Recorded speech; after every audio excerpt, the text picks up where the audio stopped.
We're going to go on now to another analytic technique. In fact, the last one to do with analytic techniques. So I'll show you again the list that we had to begin with. See where we are now. We've done all of the top ones down to the improved formulas for quadratic roots, and we've jumped ahead and done the extra element theorem next. Now the next one we're going to do is the input-output impedance theorem. And I talked about the motivation for this earlier on. It's the similar sort of motivation for the extra element theorem, which is it's really just a way of saving work, or making a derivation simpler and shorter, which is better in all respects.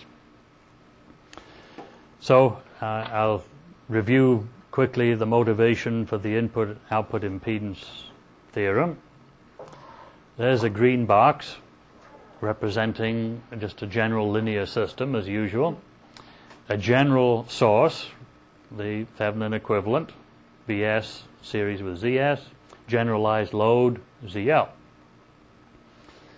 The most important quantity we're usually interested in is the voltage gain Vs to Vl. And that's where most of the work is. And even if you adopt all these techniques we talked about up to now, it's still where the bulk of the work resides. But often you need to know also what the input impedance of the system is in order to meet some specification to do with that. And the conventional way of going about it is that after you've done all the work to find the A, getting it in fact in pole zero form, sketching asymptotes and so on, you've got to do it all over again to find the Zi. Because the Zi is a different transfer function for the same system. The Zi is the input voltage divided by the input current. So usually you go back to your circuit model and you start all over. And if there is feedback in the system, that is just about as much work as the first calculation was to find the A. And the same thing is true also if you need to calculate output impedance.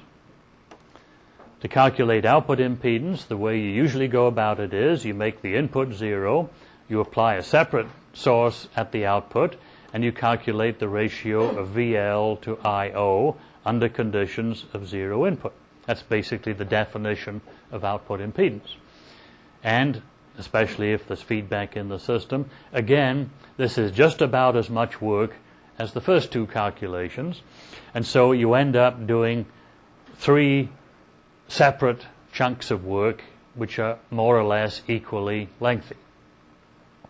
And when you've done that a few times, you begin to notice that several of the segments of those 3 chunks of work resemble each other.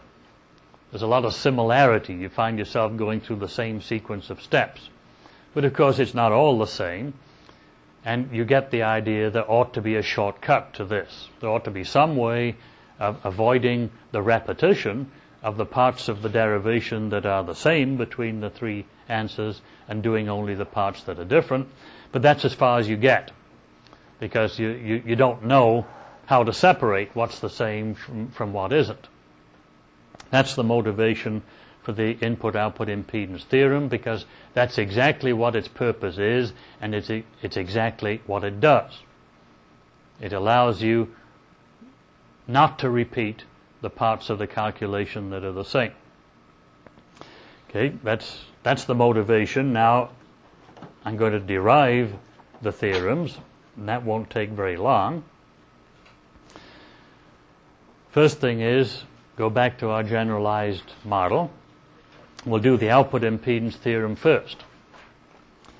And the first thing I'm going to do is take a special case of the output connection. I'm going to let the load impedance go to infinity. In other words, it's unloading the output, or it's open circuiting the output. And I'm going to ask, what is the open circuit output voltage that I see when I've done that? And so what I'm going to see is the voltage of this Thevenin equivalent generator at the output. Because if I unload the output, the load current goes to 0. There is no drop in the output impedance. So the output voltage is equal to the generator voltage. So this is simply a matter of introducing notation. VL under the condition of ZL go to infinity simply means the open circuit output voltage, and it's equal to kVi. Set that result aside. Go back to the general case and make the opposite extreme condition. Short circuit the output and ask what is the current that flows through the short circuit. And the notation is IL under the condition of ZL go to 0 simply means the short circuit current. And what is it? Well, it's equal to the value of this Thevenin generator divided by ZO, the output impedance, obviously. Then what you do is you divide the first result by the second one. And what happens is, if you divide kVi by kVi over ZO, the result is ZO, which is the output impedance that you are trying to find. And what it's equal to is the open circuit voltage divided by the short circuit current. Well, big deal. That's nothing new, is it? It's almost a definition of output impedance. Because this sort of interpretation that we've just gone through, limiting the output to be open circuit voltage or short circuit current, well, this is what you'd expect. So there's nothing new there. But there's one little extension. That's all we need. The output impedance is open circuit output voltage over short circuit output current for the same input voltage. That's a necessary condition for that to be true. It's easy to see why. Because we've got to cancel the VI. If you don't keep VI the same for those two conditions, it doesn't cancel. So this is a necessary constraint. And of course, for the same VI, you also have to have the same VS. So what I wrote in red there is an important condition for this statement to be true. You have to calculate the open circuit voltage and the short circuit current for the same input. And that's the condition that you use to get the useful result of the theorem. Because all that we have to do now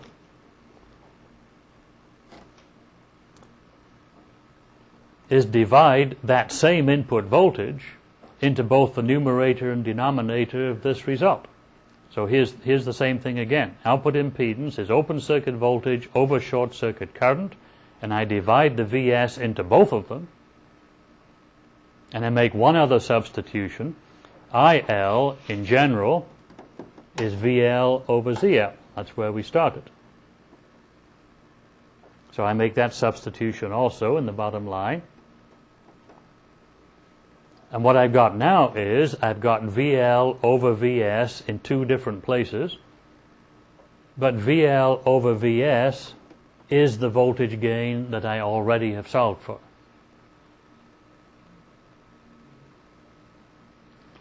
And that's the theorem.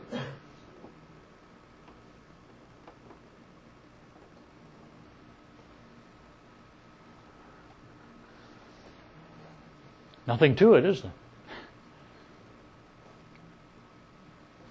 Couldn't be much simpler than that.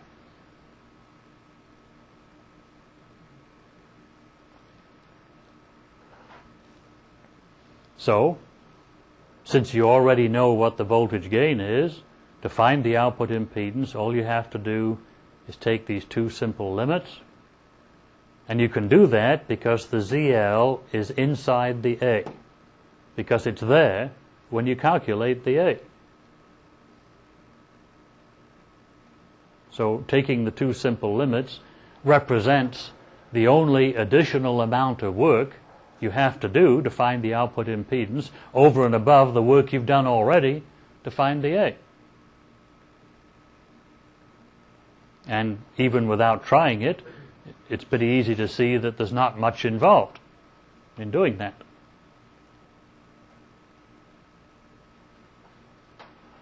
So that's the output impedance theorem. Okay, there's an input impedance theorem. You're beginning to anticipate pretty well by now that duality helps a lot with these things. So, the derivation of the input impedance theorem follows the same sort of argument. We do some work at the input end now instead of the output end. The first thing we do is we say, let's let the source impedance go to 0 and ask, what source voltage do we have to apply in order to get a certain value VI at the input to the system? And again, this is to introduce notation. Vs under the condition of Zs going to 0 is simply the notation that says that's the input voltage you need. And of course it's equal to the VI that you want to get. Then you go to the opposite extreme. Visualize replacing the Thevenin source equivalent by a Norton equivalent, which would be a current generator, Vs over Zs, in parallel with Zs. That's the Norton equivalent. Then let the parallel Zs go to infinity and ask, what current do you have to apply from the Norton source in order to get the same voltage at the input to the system as before? So the value of the Norton current that you have to apply, Vs over Zs, under conditions that Zs now goes to infinity, the current you have to apply is obviously equal to Vi over Zi. And you divide one answer by the other, and the VI's cancel, and you're left with Zi is equal to the input voltage divided by the input current that gives the same value of Vi. Again, the same Vi is a necessary condition, otherwise it doesn't cancel out. But if you have the same Vi at the front end of the amplifier, regardless of whether you've driven it from a voltage or a current, then of course you get the same output voltage as well. So you do the same trick. You divide the same output voltage into both numerator and denominator of that expression.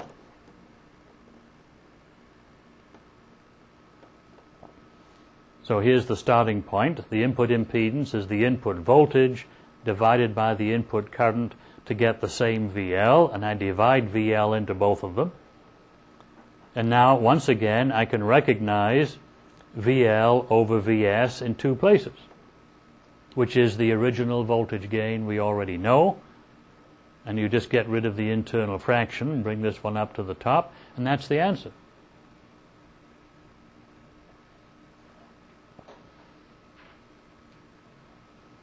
And it's very similar to the output impedance theorem, which says you've done all the work already to find the A, and then to find the input impedance, all you have to do is take two simple limits.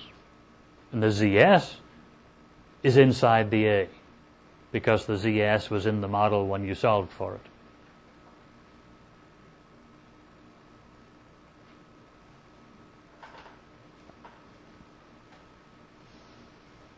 It's almost too good to be true, isn't it? I mean, it's just ridiculously simple.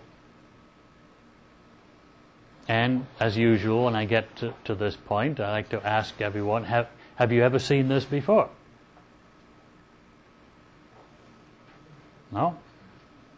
Isn't in the textbooks, is it?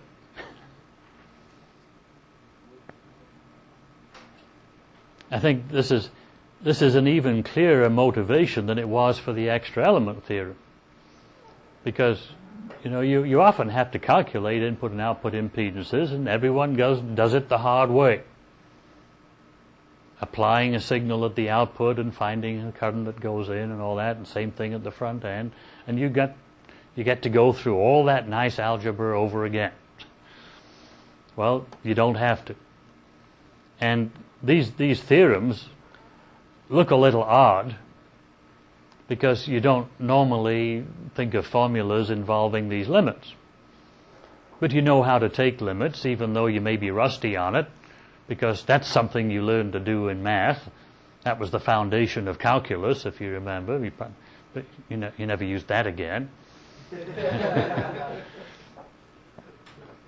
So all you've got to do is brush the dust off some of these old techniques that you really know already anyway, and that's all you need to use these nice simple results.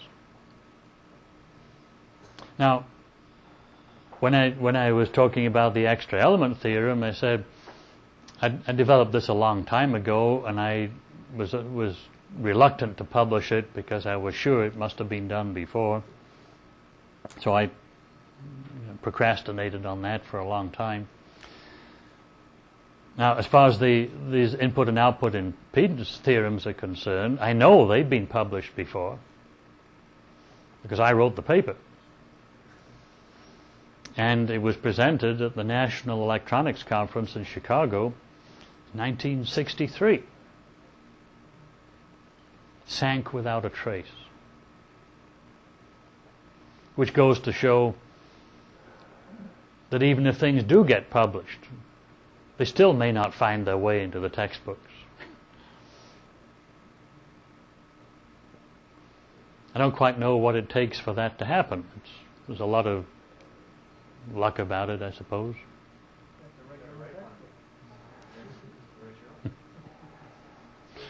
Well, eventually I suppose I will, but I've got involved with a couple of other books before, and I don't want that millstone around my neck for a while.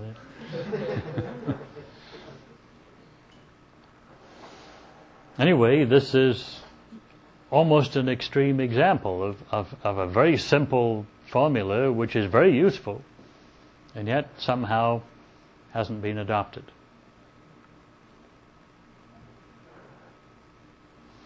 Well, there's a little more to do about it than that. What we've derived so far is a pair of formulas for calculating what I call inside input and output impedances. Inside in the sense that they are inside the source and load relative to the box, which is the amplifier we're talking about. That means that you could also define outside input and output impedances. I put a prime on them.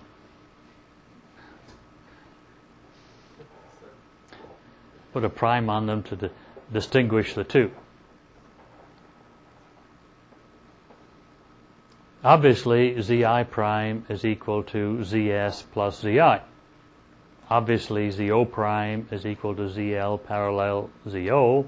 So why do we need to say anything more about it?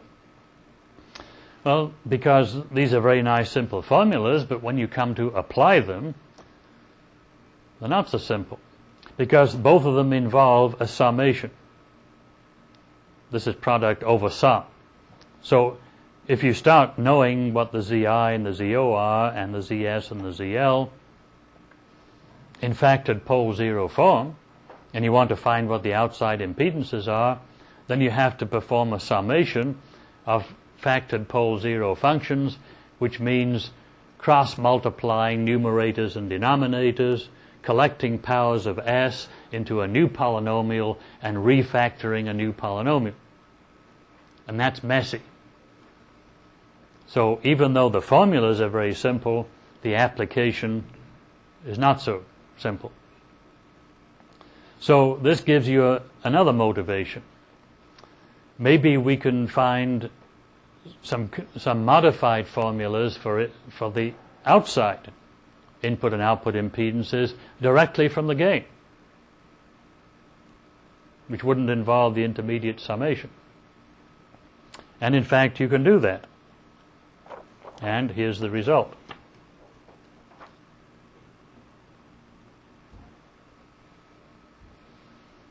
So here are the original formulas for the inside quantities. Here are the corresponding formulas for the outside quantities. And perhaps you say, well, fine, but this is black magic. Where did they come from? So I respond to that. I don't have to derive them. By a few sentences of sort of hand-waving argument, I think I can convince you that these are the right answers, as follows. If you want to find the outside output impedance of the green box, which is the objective, all I have to do is invent another box, a blue box.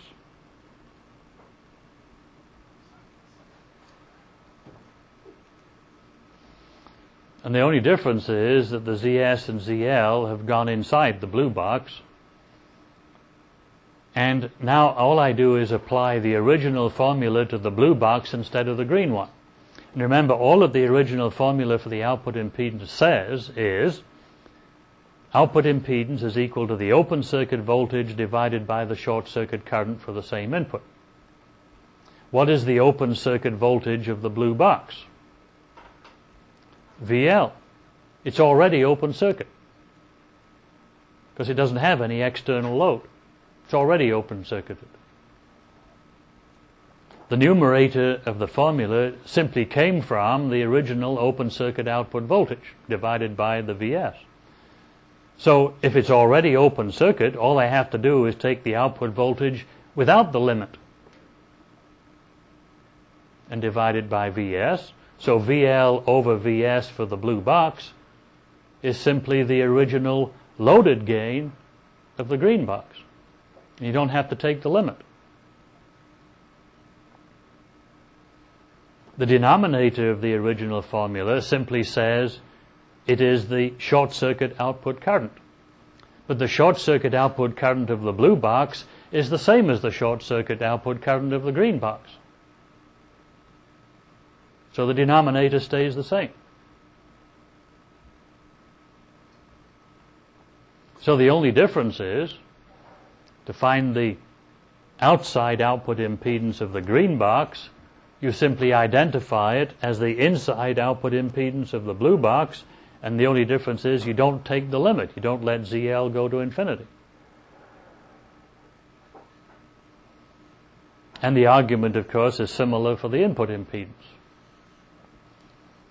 The outside input impedance of the blue box actually arises from the input voltage divided by the input current to give you the same output. The input current of the blue box is the same as the input current of the green box. So the term that corresponds to that input current, which is this one in the numerator, stays the same.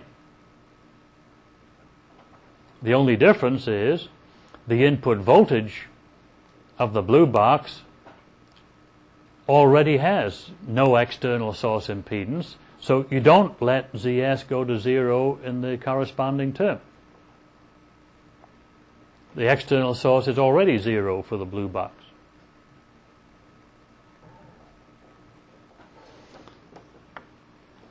So by using that intermediary of the fictitious blue box, I've established that these are the right formulas for the outside impedances of the green box.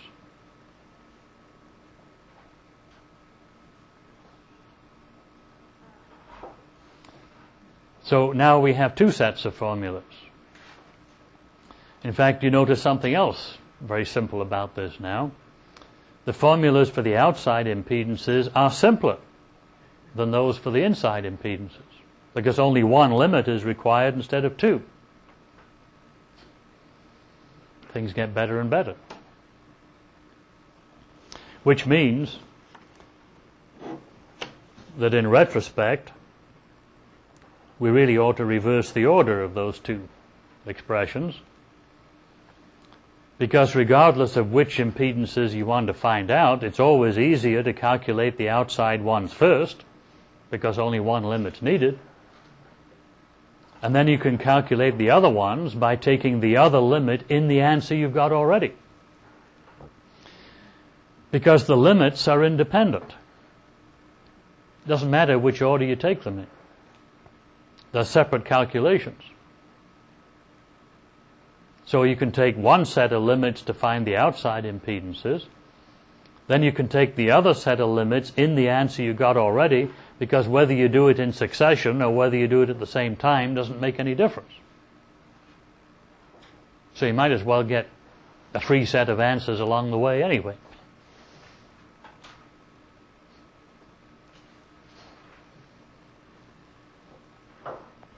Both of those emphasize why these formulas are so easy to use. Because you have A in factored pole zero form, which means you take these limits factor by factor, separately. Which says that you automatically get the answers for the impedances in factored pole zero form.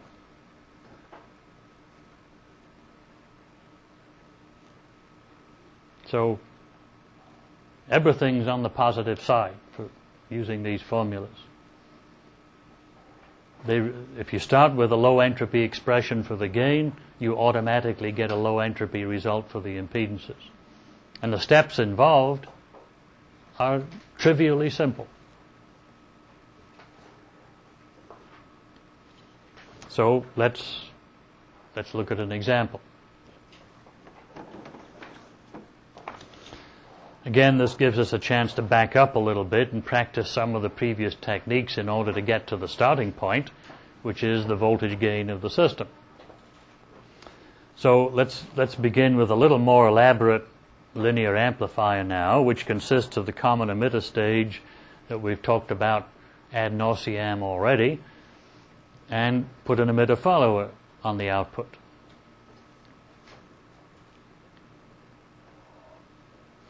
The first thing to do is calculate the most important parameter, which is the voltage gain of the system. So let's review that again, just to check out some of the techniques we've done already. Okay, the first thing is to substitute for the transistors the simple equivalent circuit model that we've used already. So what that does is this. So the first transistor is replaced by the collector current generator and emitter resistance. So is the second one.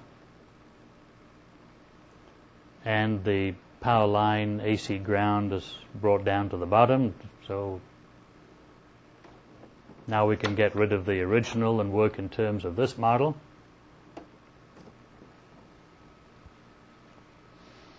As a passing comment, notice that the model of the first transistor is the one we've used all the time. The model of the second one is the same, but the current direction arrows are reversed.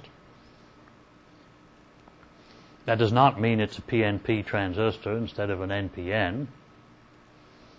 It isn't. They're both NPNs, as you saw in the original model. The direction of the arrows is arbitrary because this is a small signal AC model anyway, and you can choose whatever reference direction you like. The only requirement is that you have a consistent directions between the dependent quantity and the independent quantity. So if I reverse the base current, I'd better reverse the collector current as well. And the only reason for doing that is a very minor convenience, which is that if I take the original voltage V1 to be positive, IB1 is positive, so is the collector current, which means that the IB2 will be positive in the reverse direction because of the phase inversion of the first stage. And that's not a necessary choice. It's just that it's a little more convenient to have all of the defined quantities positive at the same time. But you don't have to do that. And for the same reason, I define the output voltage with a minus sign in front, which I already did for the output voltage of the single stage. It just accounts for the phase reversal, so that the voltage gain comes out as a positive quantity, because the minus is kept explicit. Okay, now the objective is to find V1 to V4, the voltage gain. And once again, you've got a wide range of choices about which techniques to bring to bear on this. Some of them involve circuit reduction by doing the algebra on the diagram. Some of them involve techniques like reflecting emitter resistances one direction or the other. Some of them involve current and voltage dividers. Some of them involve strictly algebraic techniques. You take your choice. So I'll select a particular sequence just as an example. And the first thing I'm going to do is reflect the RE1 into the base in order to separate the input circuit from the rest of it. So when I make that substitution, this now becomes 1 plus beta 1 RE1 in the base, and it's gone from the emitter. That makes no difference to the collector generator because it's an ideal current generator anyway. That's the first modification. The second one is I now have two loops in the middle because I have what amounts to a Norton equivalent. I have a current generator in parallel with R3. I can get rid of one of the loops by using Thevenin's theorem. Again, one of the basic techniques. Reduce the number of nodes and loops. So I'll replace the Norton with the Thevenin, which gives this. So now the R3 is in series with the corresponding voltage generator. Well, I'm bored with the circuit reduction now, although obviously we could continue it further. But I'll just change over and continue the rest of it analytically, just as, again, as an example. So the overall gain, V4 over V1, can be broken up into these intermediate fractional gains. V4 over V Thevenin is found simply from this rather more complicated voltage divider, which is the bottom branch, R4 parallel RL, divided by the same thing plus the top branch, which is RE2 plus the reflected R3. So the last fraction represents the voltage divider V Thevenin to V4. The factor in front is V Thevenin in terms of IB1, which is simply the value of that generator. That gets us back to IB1. IB1 can be found as a current divider from I1. That's the first factor. Remember that from earlier on. A current divider is found by the opposite branch divided by the sum of the branches. Finally, I1 is found from V1 by the total resistance of the input loop, which is this second denominator. So that's established the overall voltage gain in a low entropy form because all the impedances appear either as ratios from dividers or as series and parallel combinations. When you substitute the numbers, you find that the first factors end up at being 62, which is essentially the same as it was for the first stage by itself, because the voltage gain of the emitter follower is almost unity. 0.98 in this case. In fact, that's one of the purposes of the emitter follower. Emitter follower gives you a big current gain, but it doesn't give you any voltage gain. It's sort of like half a transformer. Transformer transforms both voltage and current according to the turns ratio. A transistor transforms current by a large factor, but voltage 1-to-1 almost. Which is why impedances reflect according to the current gain and not the ratio squared. See, you're used to reflecting impedances through a I better not say that, hadn't you? Because you don't like transformers anymore. Anyway, you may remember that you can reflect impedances between primary and secondary of a transformer according to the square of the turns ratio, which is really the product of the current and the voltage ratios, but a transistor reflects it only according to the current ratio.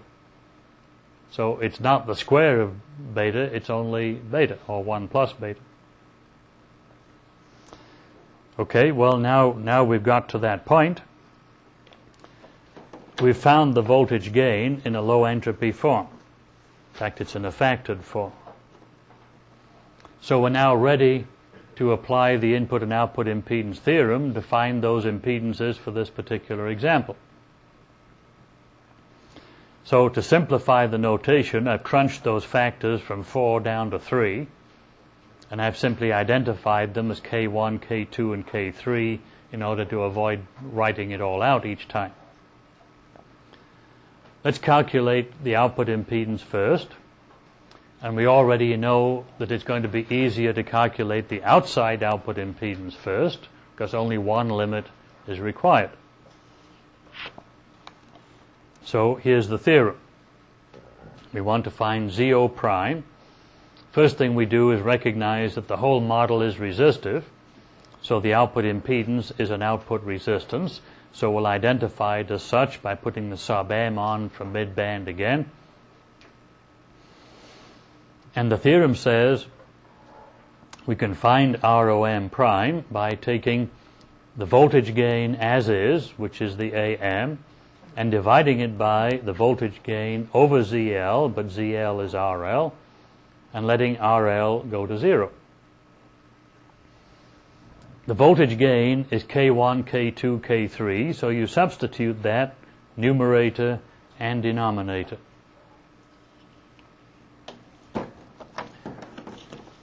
And having done that, immediately you see a giant simplification. Any factor in the A that doesn't contain RL is unaffected by the limit and cancels out.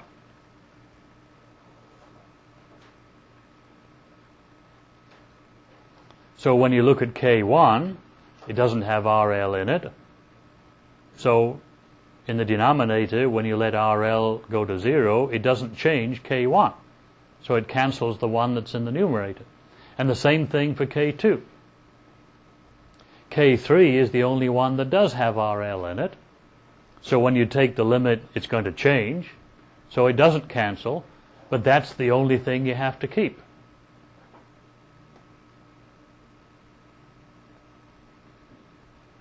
Now, that always happens. So immediately, most of the stuff in the gain goes away.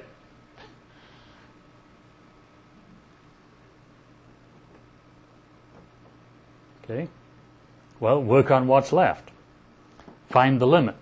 K3 is this ratio. And in the numerator, now finally is the time to multiply out product over sum. The denominator stays the same. We have to divide it by RL, and then RL that we're dividing into it cancels the RL that's inside the K3.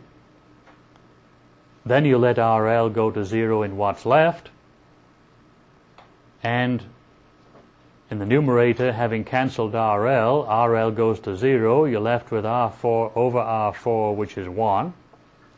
And in the square bracket in the denominator, you let RL go to 0. That kills this parallel combination, and you're left with a series added term. So that's the result for the limit. So now you plug back into what's left of the theorem.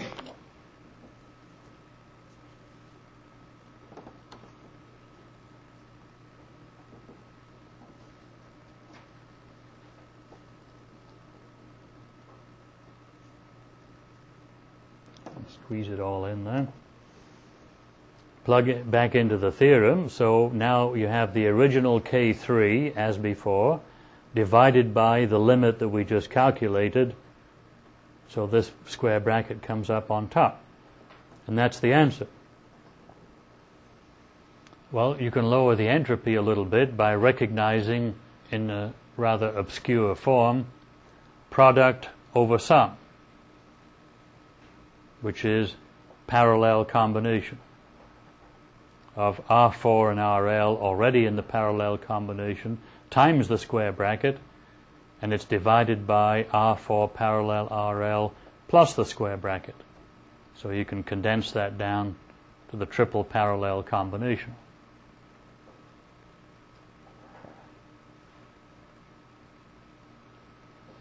When you substitute numbers, R4 is 10K, RL is 10K, the RE2 is 30 ohms, the reflected R3 is 60 ohms, Add the two together, you get 90 ohms in parallel with 5K.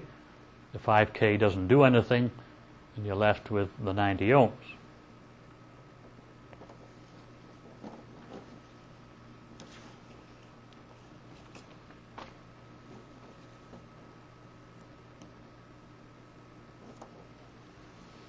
Well, as usual, when we're practicing a new technique, we do it first on a very simple example, such as this one, in which the answer is obvious anyway.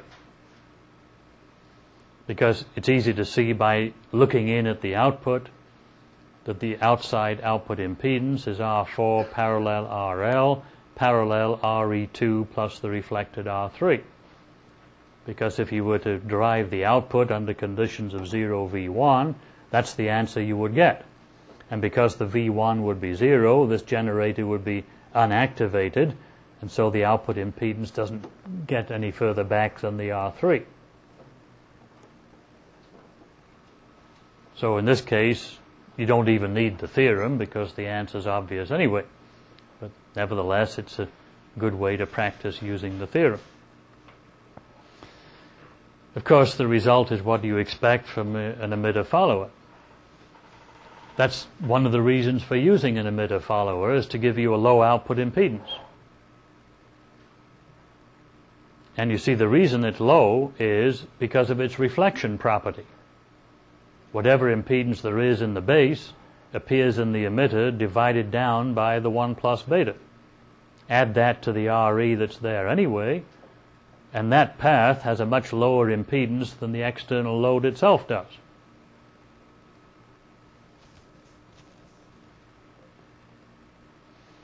Okay, to continue with the application of the theorem, suppose you want the inside output impedance. That means taking the other limit in the answer we got already. So we take the outside output impedance we just found, and you let RL go to infinity this time, which is obvious from the model. If you let RL go to infinity, it simply transforms one impedance into the other, which in this case, of course, simply takes away the paralleling effect of the RL. Since that wasn't doing anything anyway, numerically the answer isn't any different.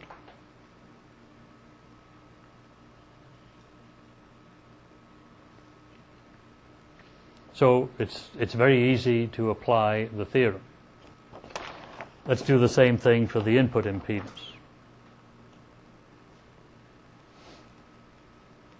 Again, this is the mid-band result, so we'll change the symbol appropriately. Mid-band input resistance.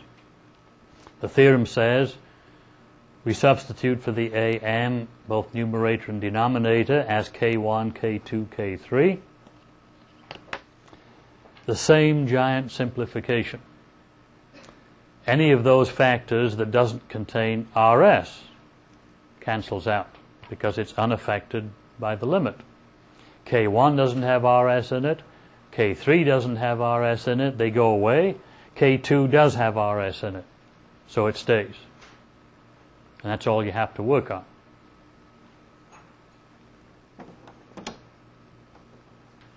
So,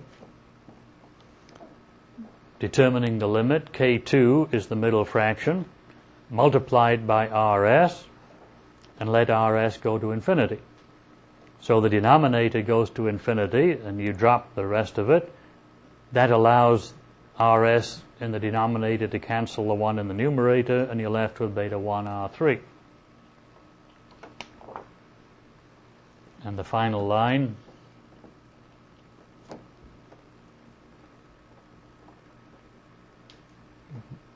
plugging into the limit, the input resistance is the original, is the limit we just found, divided by the original K2. Some more things cancel and you rearrange, and that's the result.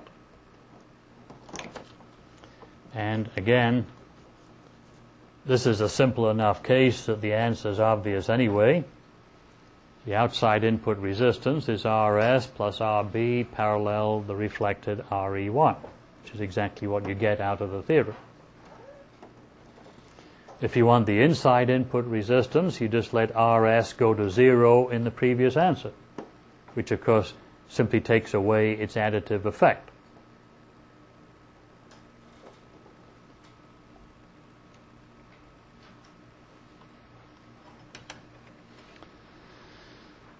So that shows you how easy it is to apply the theorems.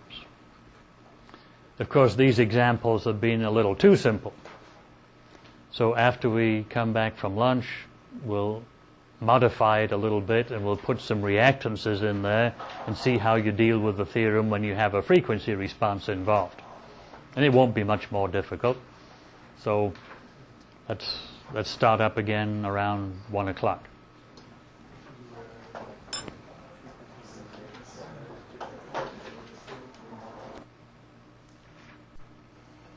Well, so far we've seen for the application of the input-output impedance theorem, applied it to a very simple case where everything was resistive, so there was no frequency response involved. So now we'll apply it to a slightly more complicated case. And we'll start with the same basic model that we've had already. But since that's mid-band, in order to put some frequency response into it, we get to review the extra element theorem again, because that's how we'll put some capacitors in to see what the influence is on the input and output impedances. So starting with the same model that we've already had for the common emitter and emitter follower stage, let's put in some simple frequency dependence in the form of the emitter bypass capacitor. So we now want to discuss the circuit where we have the external emitter stabilizing resistor and the bypass capacitor C2. So this is a good opportunity now to use the extra element theorem again to put the capacitor in. And it'll give us, since we've done this problem before, in fact twice, we'll do it a third time, again using a slightly different approach. What we did before for this particular problem to modify the gain to account for the bypass capacitor was we started without the capacitor but with the resistor. That was the first example of the theorem. What we did then was we started without either one of them, and then we put the two in together as a series element, which is when we found out that the theorem applied equally well to any network of elements, not just one of them. Now we'll do the same thing, starting again from a slightly different position, and that is we've got the mid-band gain in which both of them are absent, but we can count only the C2 as the extra element, simply by considering the reference condition to be when the extra element is a zero impedance. Because when it's a zero impedance, it bypasses out the resistance anyway. So we can still use the mid-band value of the gain as the reference condition, and yet use the capacitor by itself as an extra element. Now, this time, I won't draw any intermediate diagrams or write down any intermediate equations. We'll do it all mentally now, just by visualizing the intermediate steps. So, the reference condition is when the cap is a short, which kills the resistor automatically at the same time. So the reference gain is AM as we have before. So all we have to do is find the two driving point resistances. So the RD is found by replacing the capacitor by an independent source, making the original input 0, and finding by single injection what the driving point resistance is, seen in place of the capacitor. So by inspection in this case, if you look in from the capacitor, you're going to see R parallel RE1 plus the reflected RS parallel RB. So that's the RD. We already know the RD is going to determine the pole frequency, omega 2. So the pole is C2 together with the RD that we've just calculated. So that's half of it. The other half is the 0 is going to be determined by the same capacitor and the Rn. To find the Rn, replace the capacitor with the independent second source, restore the original input, imagine that you twiddle the two of them to null the output. propagate the null back to the second source and see what happens to its current. So if you propagate the null backwards, everything has to be null all the way back to the collector of this transistor and therefore the emitter as well. And once again you end up with the requirement that the emitter current is 0 if the output is null. Therefore the impedance seen looking in is just R. So the Rn is R.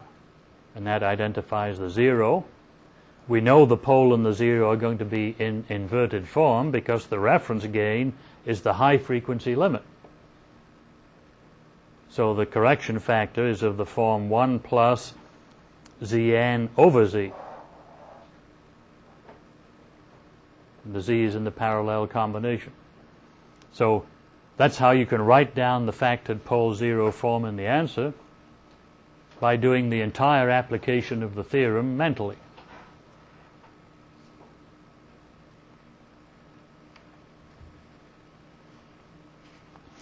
Well, now we've reviewed that, the next step is to see what happens to input and output impedances.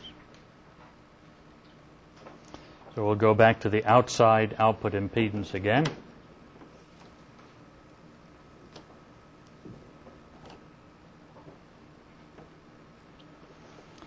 Apply the theorem for the outside output impedance, applied now to the modified A, including the pole and the 0.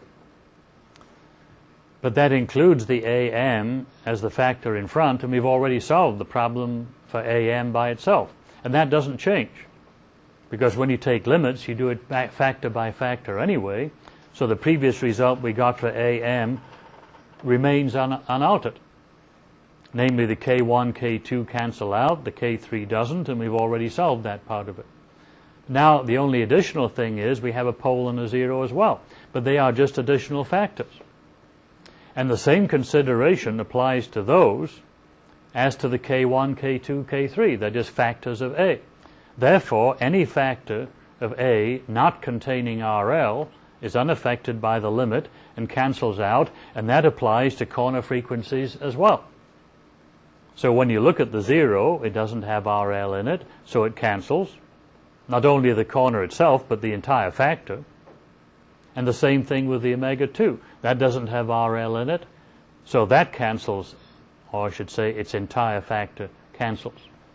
So in this particular case, the corner frequencies disappear, and they don't affect the output impedance. There is no frequency responsive output impedance, which again in this particular simple example of course is really obvious, because when you look back in from the output impedance is contributed by elements back to R3, and what happens before that doesn't get into the game anyway. So it makes no difference whether the C2 is there or not. The cancellation of the corresponding factor is the way that shows up in the output. The C2 has no effect. So that was kind of a false start. This problem turned out not to be more complicated after all.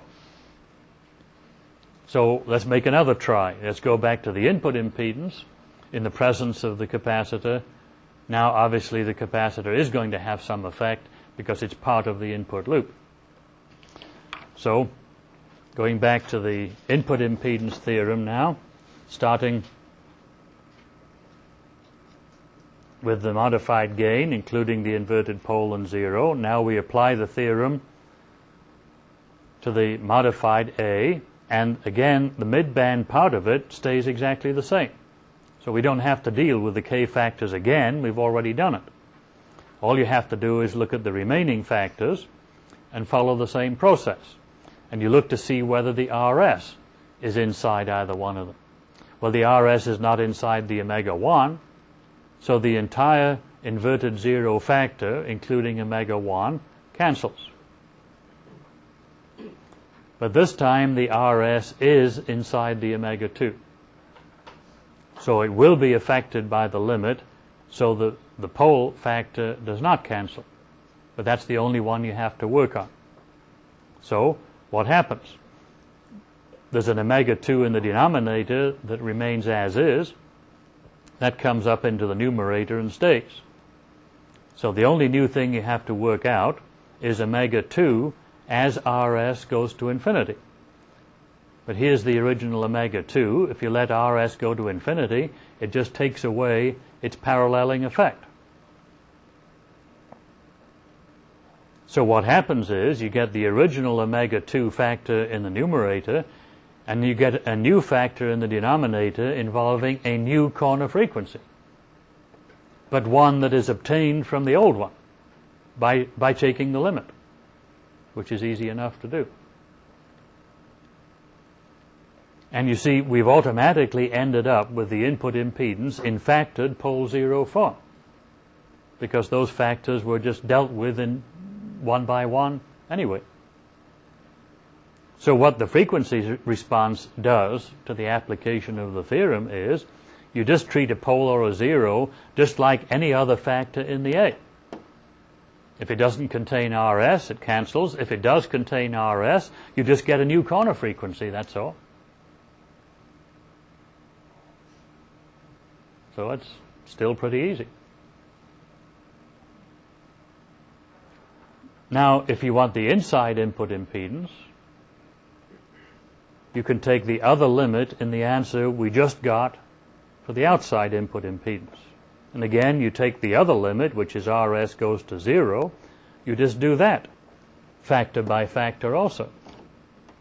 The midband part of it we already did. Just takes away the Rs from inside the Rim prime. Leaves you Rin. Look at the two corner frequencies. The omega 2 in the numerator is the original omega 2, which still has Rs in it. So when you take the limit of Rs goes to 0, you get another new corner frequency. Omega 2 as Rs goes to 0, which is the original omega 2 with the entire second term absent. Because if Rs goes to 0, it kills the parallel combination. So you're left just with the R parallel Re1. So there's another new corner frequency that comes from the numerator. When you look in the denominator and take the limit Rs goes to 0, Rs is already limited out because you've already let it go to infinity, so it's gone. So nothing else happens if you let Rs go to 0 when you've already let it go to infinity. So the denominator factor stays the same. So you again get it automatically a factored pole zero form by using the other version of the theorem. Now notice what would have happened, just to look at an alternative. Suppose we'd had only the theorem for the inside output impedance. Then we could have derived this one directly. And then suppose we'd wanted to find the outside input impedance, but we didn't know about the other version of the theorem. What you would have to do is take this, which has got a pole and a 0, and you'd have to add Rs. And to get the result in factored pole 0 form, you would have to cross multiply, add the powers of S, and refactor. Not that it would be that difficult in this case, but obviously a longer way, because you have to reconstitute separate pole 0 factors, whereas by using the modified version of the theorem, you get both results immediately in factored pole 0 form.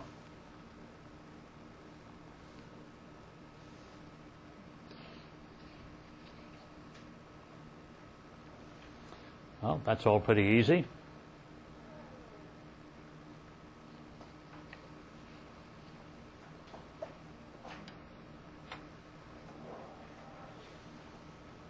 I'll suggest another example you might want to play with yourself. Go back to the other example circuit we've used a lot, the lag lead network, and find the input and output impedances of the lag lead network using the theorem, starting with the voltage transfer function. I won't even bother writing that down, but obviously you can set up that problem. You've already worked it out using the extra element theorem to find input and output impedances, using the capacitor as an extra element. Now here's another way to do it. Use the voltage transfer function and the input and output impedance theorem.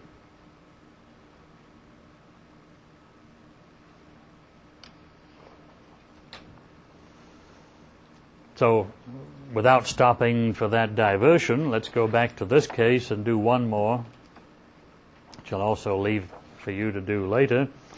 And that is, let's forget about the C2.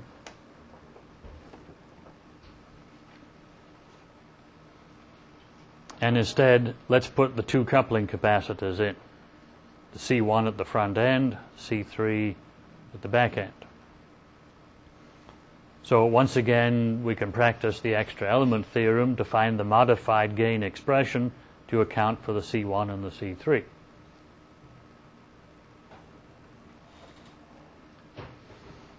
Okay. Again, we can do it all mentally.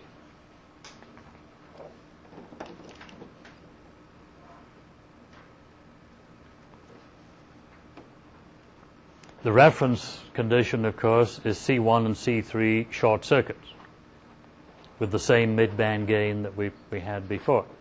So the reference gain is the high-frequency gain, and we'll use the version of the extra element theorem for an extra series element to put the C1 in. So the process is, well, again, doing it all mentally. You replace the extra element by the independent source, and you calculate the resistance, RD, looking in under conditions that the V1 is 0. So looking in place of the C1, you're going to see RS to ground in this direction, RB parallel the reflected RE1 to ground in the other direction. So that's the value of RD, which together with the C1 eventually is going to develop the pole. So that's the omega 3. And it's an inverted pole because the reference gain is infinite frequency. Now, in fact, this is, of course, the identical problem we did earlier as an example, where we put this capacitor in. So that's the same result.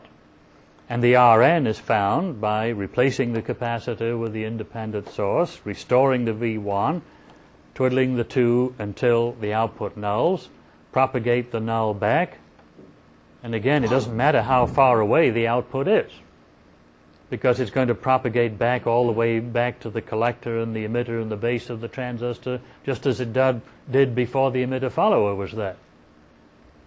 So nulled output propagates back to zero base current and to zero emitter current, therefore zero current in RB, therefore zero current through the second source, therefore Rn is infinite, and there is no zero that comes in the transfer function, which, as we already also saw previously, is an answer to be expected anyway, because the two sources are directly in series, and the only way you can get a null at the output is for the two sources to cancel each other directly, which means you have zero current everywhere.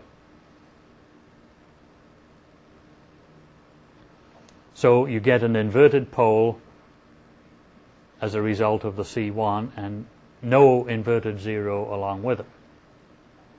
Now you do the same thing for the C3. In fact, it's in a similar position.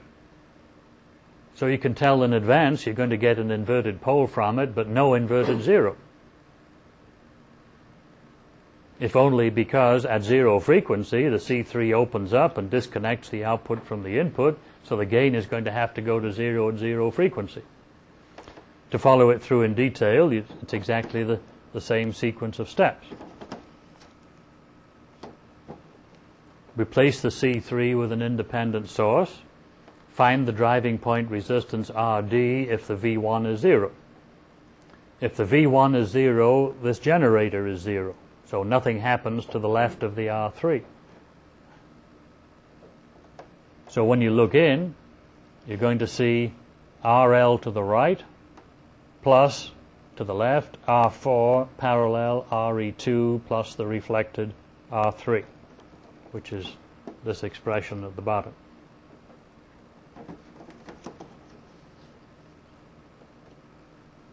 Together with the C3, that gives you the inverted pole omega 5. To check that the Rn is infinite, restore the V1, replace the C3 with the independent source, adjust them to null the output, propagate the null back. immediately, if there's null at the output, there's no current in RL, no current through the second source. Rn is infinite, and there is no inverted zero to go with the pole. So we've now obtained two inverted poles, one from each capacitor. Numerically, 240 Hertz and 320.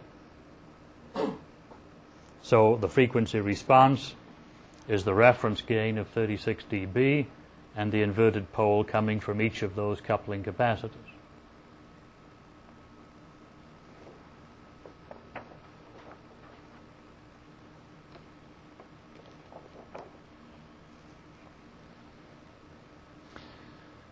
Now notice we put two extra elements in.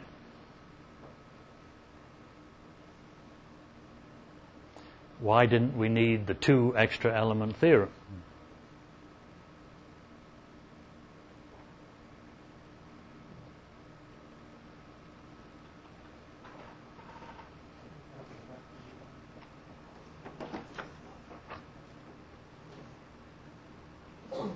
Well, actually, you put the two elements in successively, one after the other.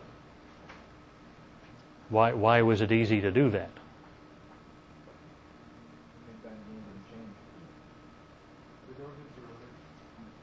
Yeah, they don't interact. That's why it was easy. In other words, the driving point resistances seen by each element were independent of whether the other element was there or not. That's why after we put the C1 in, and we calculated the driving point impedances for C3, those impedances were still resistances, in spite of the fact that there was a reactance already in the circuit, because the driving point impedances were unaffected by the other element. So this is sort of a special case of the two extra element theorem. The special case is if there is no interaction between the two extra elements, the result is the same as applying the single extra element theorem in succession, which is exactly what we did. But notice that wouldn't work if we wanted to put the coupling capacitor and the bypass capacitor in at the same time, because they do interact, which means that once you put one of them in, the driving point impedances seen by the other one will become reactive, depending on the first element, which means you won't get the nice, convenient, immediate pole and zero result. You'll have to do a bit more algebra. That's where the two extra element theorem comes in handy. Well, again, we're not going to do that case here. This also, okay, what we've done now is, for this especially simple case where there was no interaction between the two reactances, we can get the result by putting them in separately. So we get two inverted poles. So the final step is, now that we have the modified gain expression, you can use the input and output impedance theorems to find input and output impedances in this case. Well, I'll leave that to you to do for an example also. What you expect this time is, of course, both the input and the output impedances are going to be frequency dependent.